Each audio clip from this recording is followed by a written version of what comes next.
want you to know that no matter where you are in life, no matter how low you have sunk, no matter how bleak your situation, this is not the end.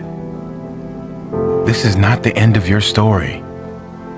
This is not the final chapter of your life.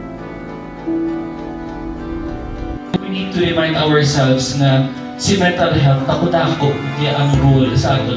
What if you are physically healthy but mentally you're not? Stand lang, pangyan ko.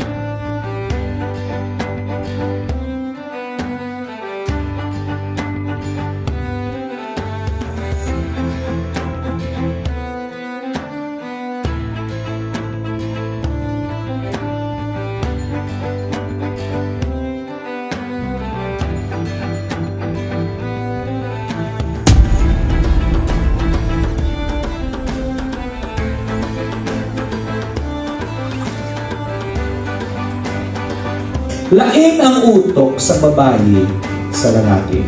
Why? Di ba sa education, may biology ka mo or sa una sa inyo.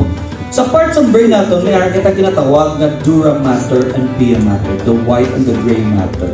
It so happened that these structures, no, lain ang amount ang kadamuon sa babae kaysa lalaki as revealed by research. Ang babae ko no, mas prone to overthink. And they can take information simultaneously. Ka-multitask sila.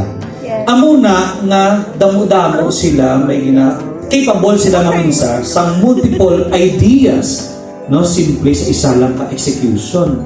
Ang lalaki naman niya tend to be more focused on a single idea. Wala sa exempted when it comes to mental health issues.